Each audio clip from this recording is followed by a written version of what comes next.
हरिओम। आइए भक्तों, कथा सागर में आपका हार्दिक अभिनंदन है। एक दिन गांव की एक बहू सफाई कर रही थी। मुंह में सुपारी थी। पीक आया तो उसने गलती से यज्ञ वेदी में थूक दिया। उसे आश्चर्य तब हुआ जब उसका थूक स्वर्ण में बदल गया। अब तो वह प्रतिदिन जानबूझ करके वेदी में थूकने लगी और उसके पास धीरे धीरे सोना बढ़ने लगा। महिलाओं में बात तेजी से फैलती है, इसलिए कई और महिलाएं भी अपने अपने घर की बनी यज्ञ वेदी में थूक करके सोना उत्पादन करने लगी। धीरे धीरे पूरे गांव में यह सामान्य चलन हो गया, सिवाय एक महिला के। उस महिला को भी अनेक दूसरी महिलाओं ने उकसाया, समझाया, अरे तू क्यों नहीं थूकती?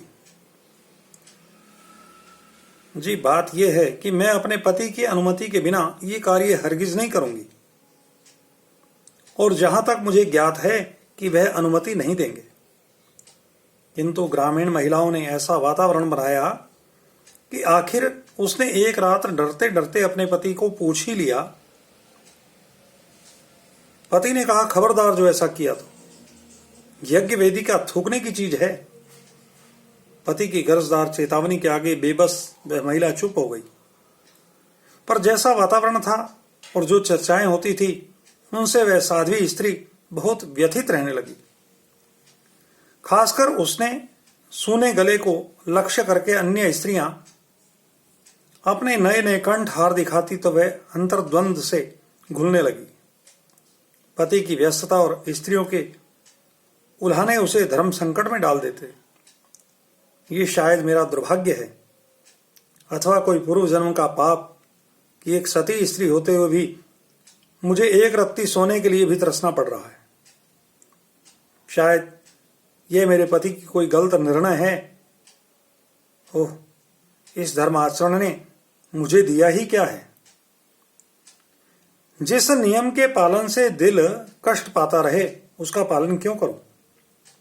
और हुआ यह कि वे बीमार रहने लगी। पतिदेव इस रोग को ताड़ गए तो उन्होंने एक दिन ब्रह्म मुहूर्त में ही सपरिवार ग्राम त्यागने का निश्चय किया। गाड़ी में सारा सामान डाल करके वे रवाना हो गए।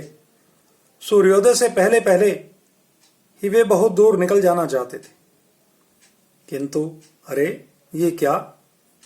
ज्यों ही वे गांव की सीमा से बाहर निकले, पीछे भयानक विस्फोट हुआ। पूरा गांव धू धू करके जल रहा था। सज्जन दंपत्ति अवाक रह गए। अब उस स्त्री को अपने पति का महत्व समझ में आ गया। वास्तव में इतने दिन गांव बचा रहा तो केवल इस कारण कि उसका परिवार गांव की परिधि में था। धर्म आचरण करते रहें। कुछ पाने के लालच में इंसान बहुत कुछ खो बैठता है, इसलिए लालच से बचें। हमेशा प्रसन्न रहिए। जो प्राप्त है वही पर्याप्त है। जिसका मन मस्त है उसके पास समस्त है। ऐसा सोच करके अपने मन को शांत रखें और परमात्मा के सिमरण भजन में लगे रहें। हरि ओम।